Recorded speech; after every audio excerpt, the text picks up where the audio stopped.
Hello students, welcome to EPG Pathshala. I am Dr. Devrat Mishra from Department of Physics and Astrophysics, University of Delhi. Today we are going to discuss about the module Dielectric Properties 10 from paper Electronic, Magnetic and Optical Properties of Materials. So students, let us see what we are going to learn in this module. So first we will see the detailed study of pyroelectricity, crystal symmetry and pyroelectric materials. Then the modeling of pyroelectric effect, and finally you will learn about application of pyroelectricity. Pyroelectricity is the property presented by certain materials that exhibit an electric polarization delta P when temperature variation delta T is applied uniformly, that is delta P is equal to gamma into delta T, where gamma is the pyroelectric coefficient at constant stress. Pyroelectric crystals actually have a spontaneous polarization, but the pyroelectric effect can only be observed during a temperature change. Pyroelectric coefficient can be expressed as gamma is equal to del Ps by del T, where Ps is equal to spontaneous polarization. The unit of pyroelectric coefficient is C by m square into Kelvin.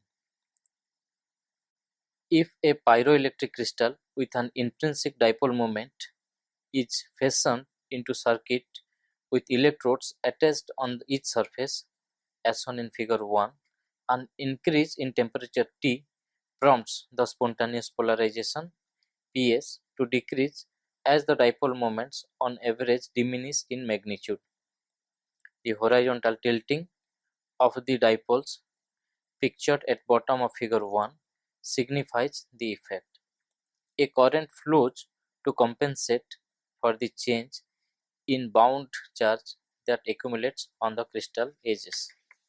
This is the schematic diagram. Here we can see that for the case del T by dt is equal to 0, there is no current, whereas there is a net current when dt by change of temperature with respect to time is greater than 0. Another definition of pyroelectricity is ability to generation of induced charges on the crystal surface when they are heated or cooled.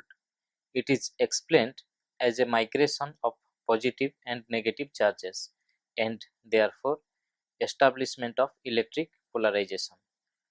Two opposite ends of a crystal's polar axis as a result of change in temperature. This can be expressed as follows: delta Q is equal to gamma into S into delta T, where Q is charges generated on the crystal surface, S surface of the crystal. The relation between generated charges and polarization is Q is equal to delta P into S. The unit of polarization is C by m square. Pyroelectricity can be visualized as one side of a triangle, where each corner represents energy states in the crystal: kinetic, electrical and thermal energy, as shown in figure 2. The lines joining pairs of circles signify that a small change in one of the variables produces a corresponding change in the other. The three short bold lines that connect pairs of thermal, elastic and electric variables define the physical properties of heat capacity, elasticity and electrical permittivity respectively. As an example, a small increase in temperature T produces an increase in entropy S proportional to the heat capacity divided by temperature. The diagram also illustrates coupled effects denoted by lines joining pairs of circles at different corners of the diagram. The diagram's colored lines indicate that the two contributions make up pyroelectric effect. In the first, the crystal is rigidly clamped under constant strain S to prevent expansion or contraction. A change in temperature causes a change in electric displacement as shown by the green line, which signifies the primary pyroelectric effect. The second contribution, the secondary pyroelectric effect, is a result of crystal deformation. Thermal expansion causes a strain that alters the electric displacement via a piezoelectric process as shown by the dashed red lines. Measuring the primary effect directly is extremely difficult, but the secondary effect can be readily calculated from the values of the thermal expansion coefficient, the elastic stiffness, and the piezoelectric strain constant. So, experimentally, the pyroelectric effect under the constraint of constant stress and so-called total effect, the sum of red and green lines, is usually measured. Simple model of the pyroelectric effect. In the microscopic scale, the pyroelectric effect occurs because of the asymmetric interaction potential caused by electrically charged atoms within the crystal structure of the material. This can be viewed schematically as presented in figure 3, which shows a two-dimensional lattice of cations and anions. The cations are displaced relative to the unit cell's center to give rise to an electrical dipole moment or spontaneous polarization PS along the line, that is x1, x2. So, this is the schematic diagram of the pyroelectric effect. The potential energy of any cation along this line will be an asymmetric forms as illustrated in the figure. Any excitation caused by an increase in lattice parameter will make it change its quantized energy level, that is from U1 to En, within the well and lead to a change in its mean equilibrium position in the lattice along the line EB in figure 4. This gives a change in the overall electrical dipole moment, which appears as the macroscopic pyroelectric effect. Figure 4 shows the potential energy of cation in lattice of figure 3 along the line x1, x2. E1 to En represents the quantized energy levels for the cation, and the locus AB is the change in its equilibrium position with change in energy. In dielectrics exhibiting pyroelectricity, the dipole moment can arise as a consequence of the packing in an ionic crystal because of the alignment of polarized covalent bonds in molecular crystals or crystalline polymers, or because of atomic displacements controlled by the position of hydrogen ions in a hydrogen bonded crystal. Theory of pyroelectricity. The first quantum theory of primary pyroelectric effect for the case of ionic crystals was formulated by Max Born in the year 1945. In this paper, Born had indicated that primary pyroelectric coefficient would be proportional to temperature T, though in his later treatise on lattice dynamics, he predicted the T-cube law for the pyroelectric coefficient.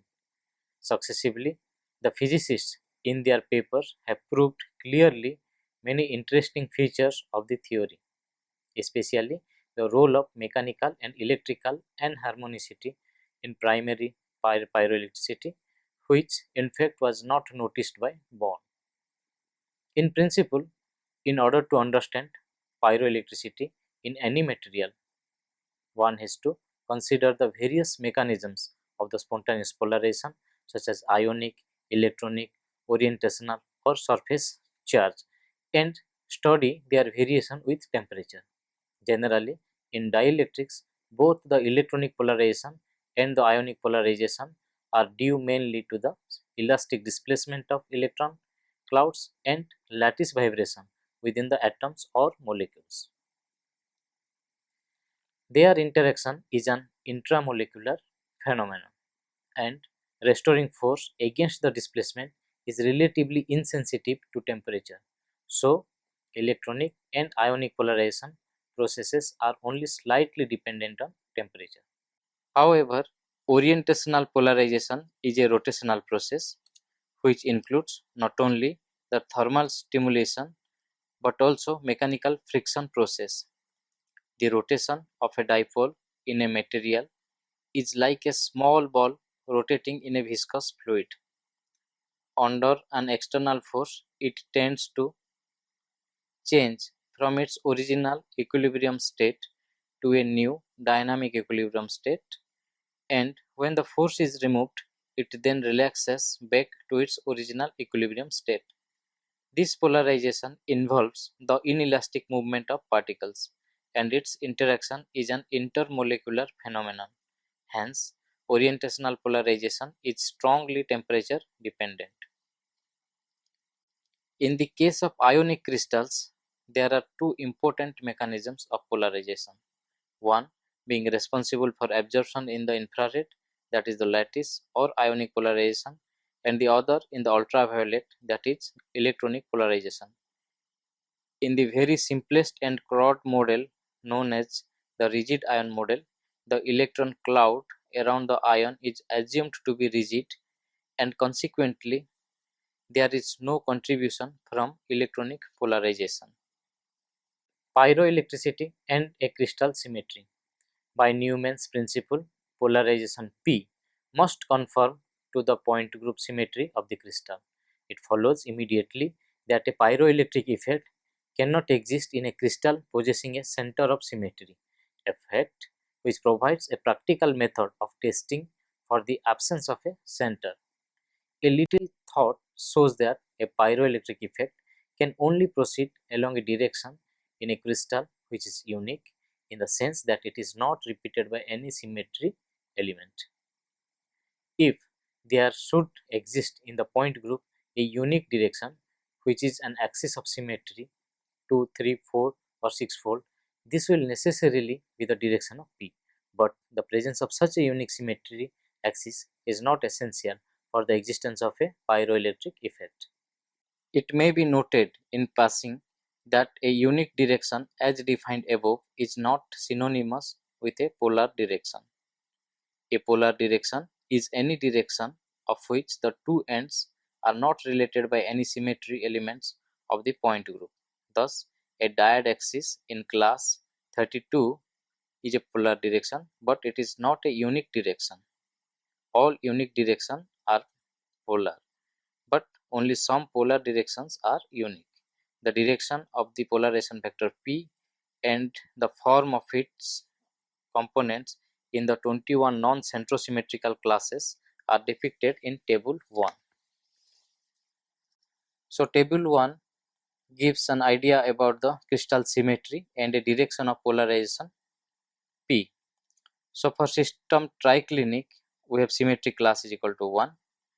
The polarization points are along P1, P2, P3, and the direction of polarization is no symmetry restricted on the direction of P.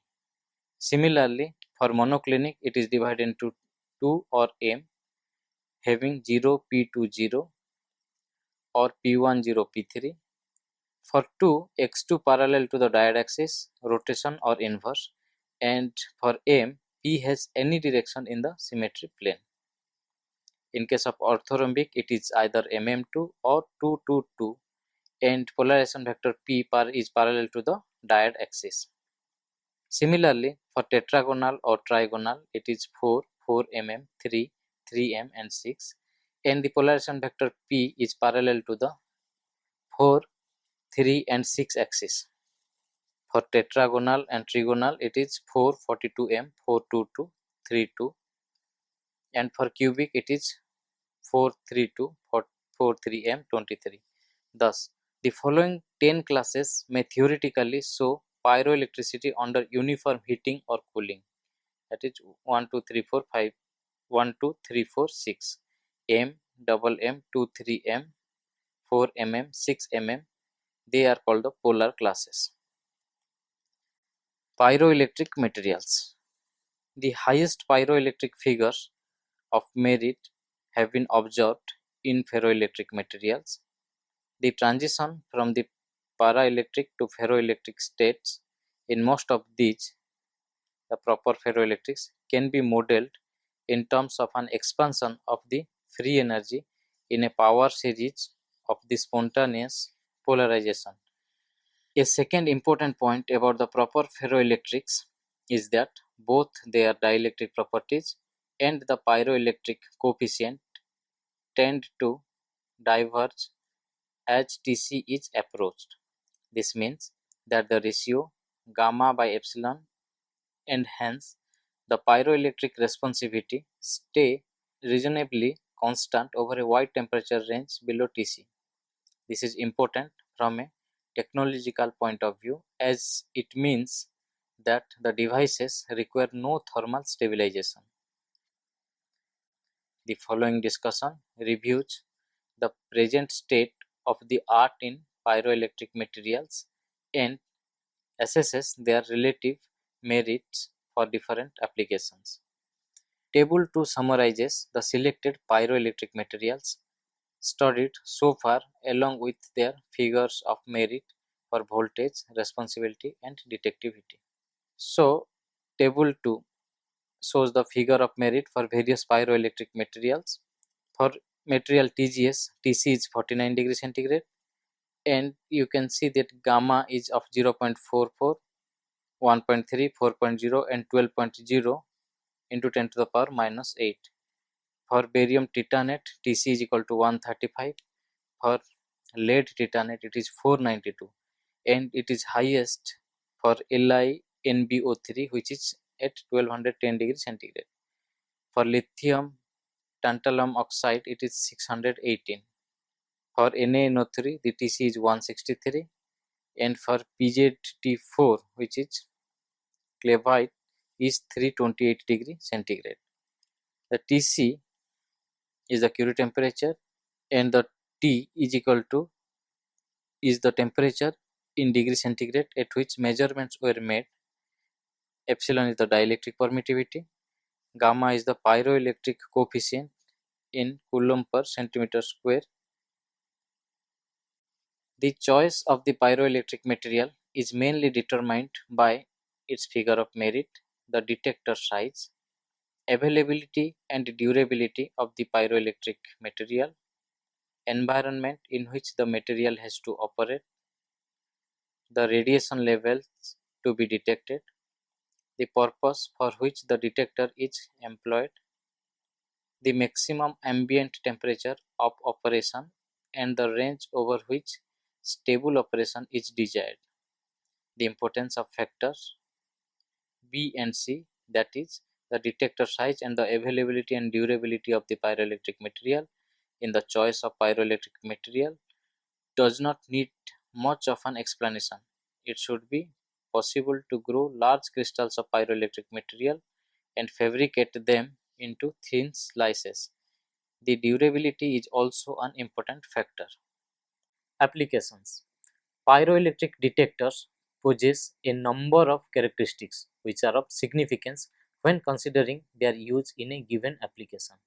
Their AC coupled nature makes them insensitive to on-bearing fluxes of radiation, so that they are ideally suited to detecting small changes in a relatively large background level of incident energy.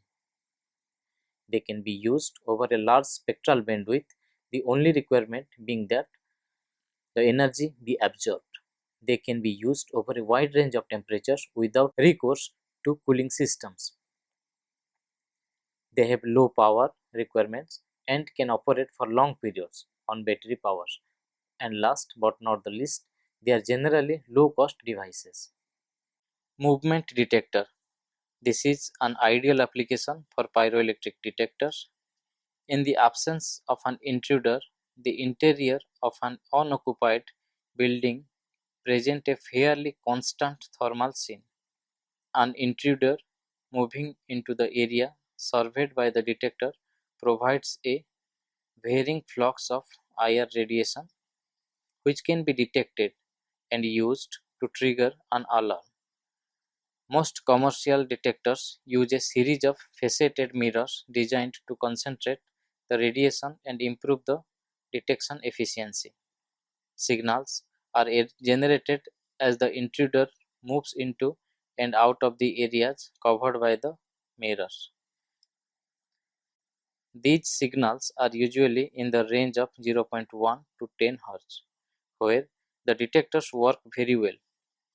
The alarms usually operate in the 8 to 14 picometer wavelength range around the emission peak at 10 picometer for bodies at 300 Kelvin, using a filter which blocks all radiation at wavelengths shorter than 6 or 7 picometer, makes the detector insensitive to visible radiation and prevents false signals from, for example, sunlight. It is usual to use compensated detectors in this application to prevent false alarm signals due to environmental temperature changes. Pollution monitoring and gas analysis. The concentration of gases in the atmosphere can be measured from the strength of particular lines in their absorption spectra. For example, CO2 has a stronger absorption at 4.3 picometer. The analysis systems generally employ a modulated broadband source of IR illuminating two pyroelectric detectors equipped with filters at the chosen wavelength. The radiation falling on the detector is allowed to pass through the gas being analyzed, while that falling on the other passes through a reference cell. By taking the ratio of the outputs from the detectors, the concentration of the pollutant can be measured. So students, let us summarize what we have learned in this module. In this chapter, we have done a detailed study of pyroelectricity, crystal symmetry and pyroelectric materials. Also, we studied the modeling of pyroelectric effect. We learned application of pyroelectricity. Thank you.